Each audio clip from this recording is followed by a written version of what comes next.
Hello, fellow flamenco enthusiasts, and welcome to Everything Flamenco. I'm your host, Jugo, and this is episode 54. Today, we're going to talk about a topic that most of us probably don't want to talk about, but that you might have to face at some point. Hopefully, never for some, but for others, it is inevitable. If you've ever experienced an injury that kept you from dancing as you used to, you know the emotional toll it can take. So, what happens when you can no longer express yourself through your body the way you once did? When injury or health issues limit what you can physically do, but the fire inside to stay connected to flamenco never goes out. I've been there myself. And I've also seen fellow dancers struggle with injuries that kept them from the stage and wondering how to stay involved in flamenco while healing. That's really tough because flamenco is a very physical art form. Like it's about rhythm, movement, and energy. But what I've also learned, and something that's close to my heart and that I also want to share with you today, is that even when our bodies need to rest, there are ways to stay deeply connected to this art form. This is something that I feel very strongly about, is that if people are dancing flamenco, they're flamenco dancers, and they for some other reason can't dance anymore, that they just completely remove themselves from the flamenco community. And that is very sad to me because I've got such a love for flamenco that I'm sure if that day should ever come that I cannot dance anymore, that I would want to stay connected as much as possible. So we're going to explore several options today, and we'll look at how you can still express yourself through flamenco, even if dancing like you once did is no longer possible. So let's dive in.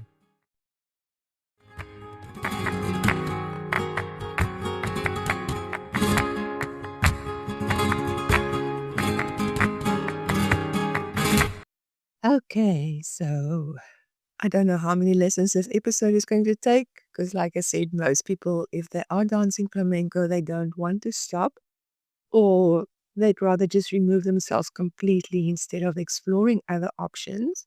But I really want to show you that there are options out there. And if you've got a love for flamenco, don't stay home and pine for it. Stay involved and stay connected. And I'm going to talk about that with you today. So the first thing that we're going to talk about is modified movement. So one of the beautiful things about flamenco is how it engages the entire body, but especially the upper body. I always tell my students that your top half and your bottom half are almost disconnected from each other because your bottom half does all the hard footwork and the top half does all the beautiful and soft flamenco movements.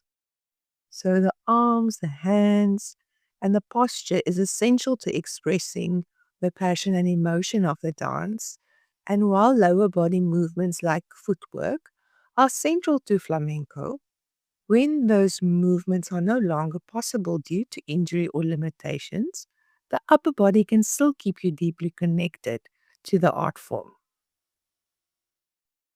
If you are sidelined from full body movement, you can focus on refining your arm techniques, your hand positions, and also do posture exercises. These might seem like small details, but they are key to maintaining the elegance and expressiveness of flamenco.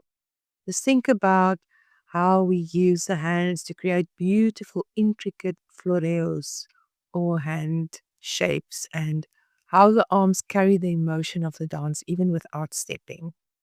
So you can practice arm positions, working on strength and flexibility in the wrists and shoulders to improve your fluidity and control. And the hand movements seem so easy, but it is actually one of the most difficult things to do, and also without injuring yourself further. So engaging with the upper body in this way will also help with posture to keep the alignment of the spine and the shoulders intact, which is critical in flamenco. And even without full leg movement, this kind of work will help you maintain a sense of connection to the dance and its rhythms, while also offering a way to stay engaged emotionally through your body. So that is your upper body, but you can also, if your injury is of such a nature, you can still do footwork adjustments. We all know that the footwork of flamenco is one of the most iconic elements of the dance. But if you're dealing with an injury, or if the pressure on your joints is too much, don't give up on your rhythm just yet. You can still modify your footwork to reduce intensity while staying connected to the dance. Instead of doing full fast paced footwork, you can focus on foot positions and also dancing with intent. A while ago, we had an episode about footwork myths, I think it was called. We always think that faster is better, and faster isn't always better because if you can really dance with intent and give of yourself, even if the footwork is slower, it's still going to be very beautiful. Going slower can allow you to engage with the rhythm of flamenco without putting undue pressure on your feet. You can work on the coordination between your feet and your upper body, or you can focus on strengthening the muscles in your feet, ankles, and legs in a more controlled way. So, by reducing the complexity and speed of the footwork, you can still feel the pulse of flamenco and stay engaged with its rhythm. This is really an excellent way to maintain your connection to flamenco's technical aspects without straining your body. And then there's something that might be a bit, I don't know if it's controversial or unusual or what you may call it, but I don't see anything wrong with dancing while being seated or doing a chair dance, so to speak. If your injury is of such a nature that you can't stand while dancing, nothing stops you from doing footwork while being seated. Flamenco really is incredibly adaptable in that way. And even if you're unable to dance standing up, you can still do a lot from a seated position. One of the most inspiring examples of this is La Chana, who I've also spoken about in a previous episode. She is an insanely amazing flamenco dancer, and she's dances while being seated. So she only uses her upper body and hands and then still does lightning fast footwork without pressure on her lower back and her knees.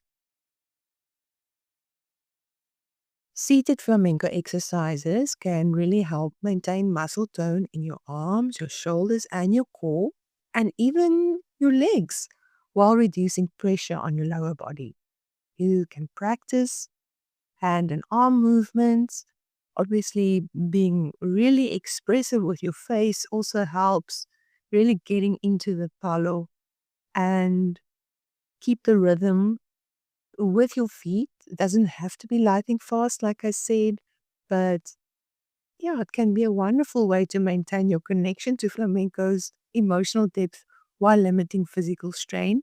And even if you're up to it, you can dance while holding onto the chair. There's so many options, and try things out and see how they go, because whether you're sitting in a chair or working with modified foot positions or arm positions, there's many ways to stay engaged and also explore your creativity, even when the normal standing and full body movement isn't possible.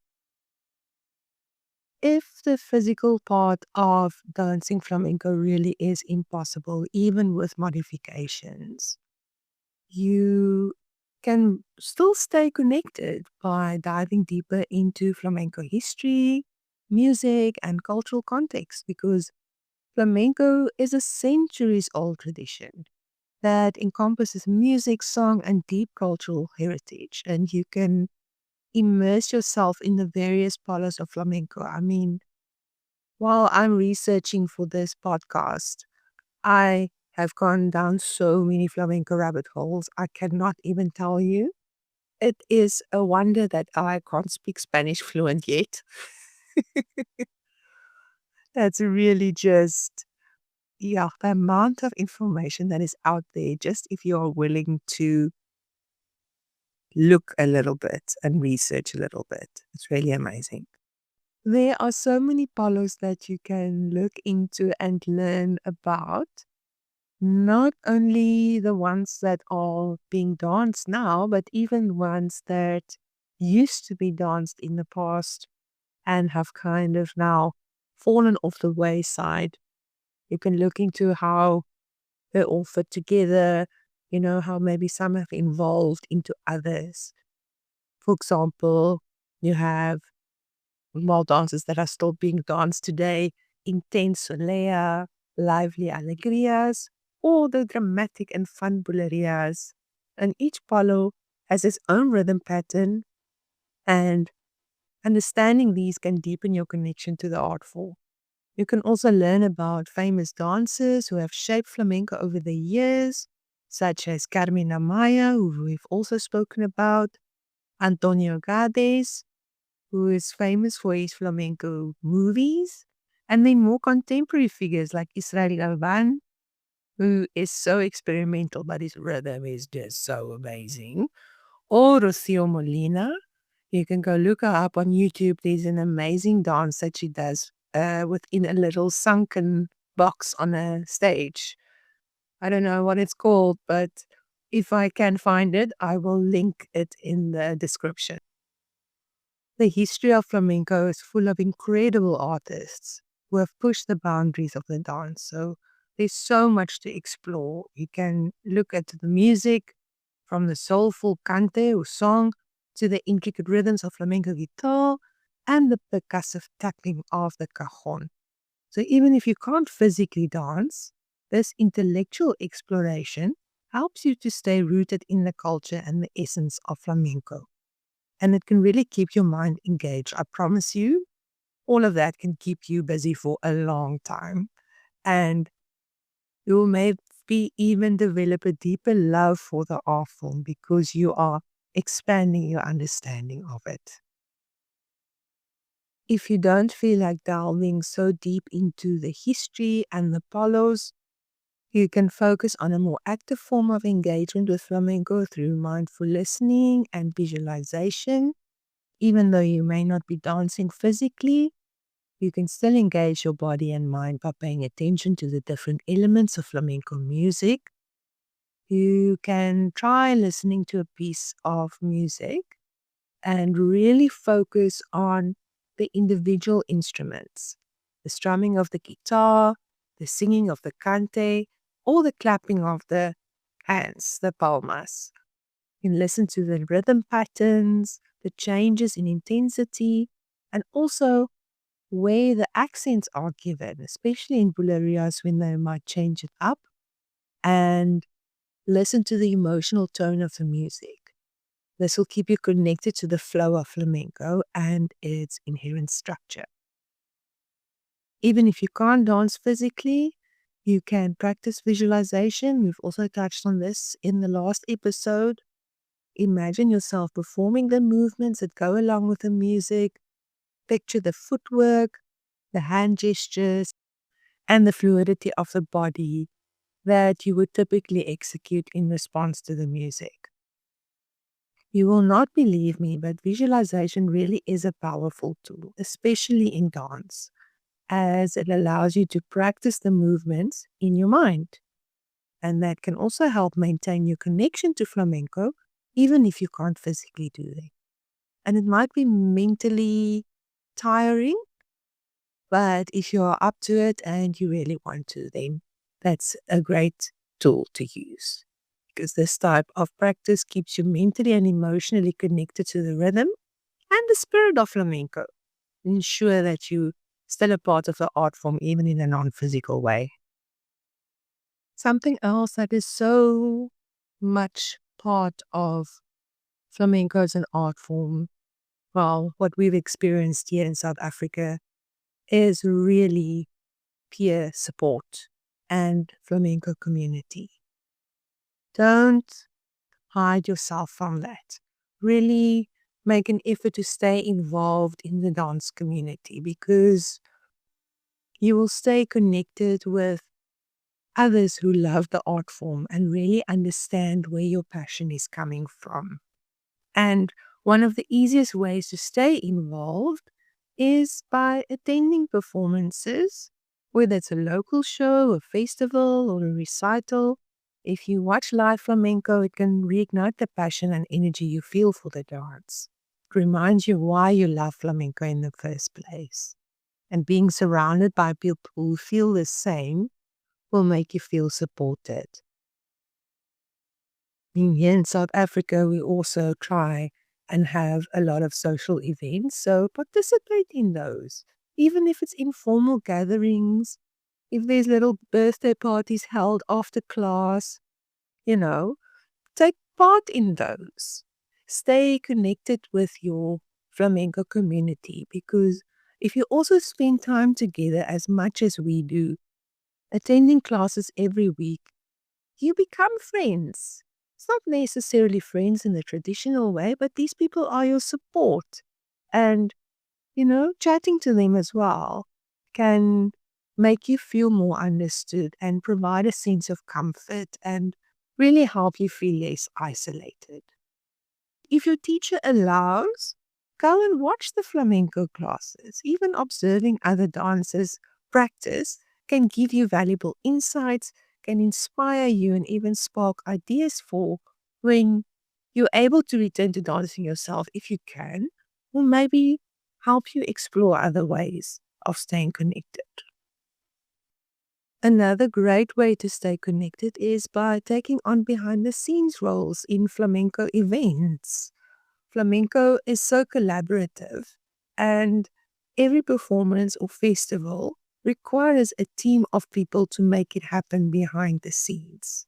I mean, I can tell you, organizing a show is no easy feat, and much respect to all the teachers out there that have arranged and organized such events in the past or are still doing it today. It is crazy how much needs to be done.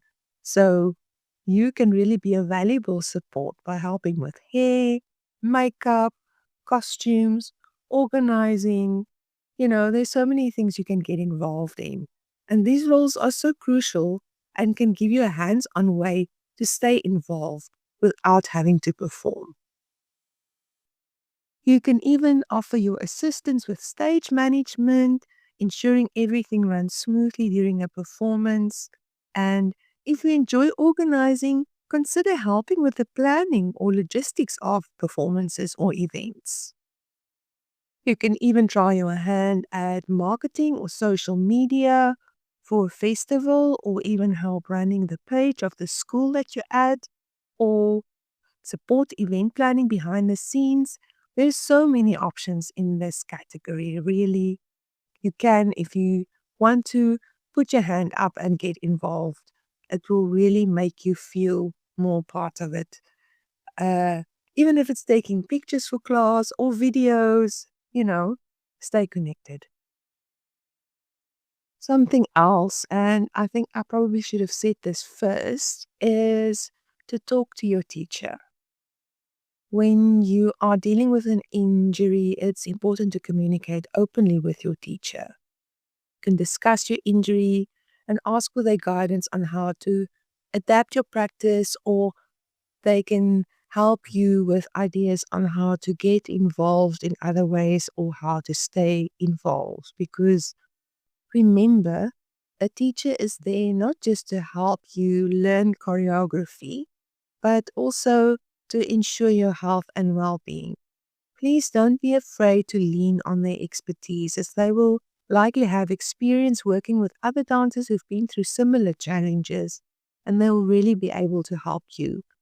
And I must tell you, we've got such an amazing community of teachers here. And I'm sure wherever you are in the world, there will always be a teacher or a group of teachers that will be able to give you guidance and hope. Then, like I said, talking to your teacher is important because the second one kind of connects to that. So if you're feeling up to it and your teacher is willing to make that happen, you can even step into a teaching assistant or coaching role. It can be incredibly rewarding and really keep you connected to flamenco because working with other students, especially beginners or those less experienced, can reignite your passion and purpose. You can share your knowledge, can help others improve their technique, and provide them with valuable insights from your journey. Additionally, and this is really something that is very, very true, it can help you view flamenco from a different perspective because teaching someone makes you think about flamenco in a whole different way. It really deepens your understanding of the art form because you have to literally explain to other people how to dance the way that you have perhaps been dancing without thinking about it anymore. And it really helps you to break things down and also can improve your skill set, even if you can't dance as hard anymore. Remember, you don't need to be fully active to teach. You can coach on posture, you can give examples of footwork and then let students do it and then just correct them or help them. There's many ways. You won't necessarily have to dance yourself if you're a teacher. Then something that I feel very passionate about is palmas and percussion. Love it. If you are unable to do full body movements, palmas is an excellent option because there are people in Spain that do palmas for a living. Yes, you heard me. They do palmas for a living. They do clapping. That is all they do. There is so much technique to it. And if you can do it well, it is so much support on a stage. It allows you to stay immersed in the rhythm and musicality of flamenco, and it doesn't require a lot of physical movement. You can even learn to play percussion instruments like the cajon, which allows you to actively participate even in shows. You can be on stage and do palmas and cajon for a whole show. I've done that before, and it is actually pretty amazing. And you will not realize how much support that gives the dancers on stage until you do it. So if you can, then go for it. It's really a wonderful way to keep your sense of rhythm sharp and remain engaged with the flamenco community, even from the sidelines. And it's more support than you will ever know. And if you now want to get really into the instrument thing, learn how to play flamenco guitar. I mean, guitar is the most iconic flamenco instrument. It's apparently quite difficult to learn. I haven't really tried myself, but if I just look at videos, yeah, it's so impressive. But yeah, it is a good alternative. If you don't want to play the cajon, even if you learn to play simple guitar, strumming at the beginning and just build up to something, you can even play cajon in between while you are upping your skills with guitar. I don't know, any type of instrument that is useful in flamenco. Yeah, go and learn that. And when you used to make music with your feet, now you just make music with an instrument. Yeah, so that's pretty much what I've thought of at the moment. I just want to say to everyone out there, the dancers, that recovery takes time. And if you cannot dance anymore, it's perfectly fine to step back. You know, flamenco is about engagement as well. And If you can't dance anymore, live out your passion for the art in other ways. It can still grow in unexpected and meaningful ways. Know that you're still a part of the flamenco world, no matter where you are in your recovery.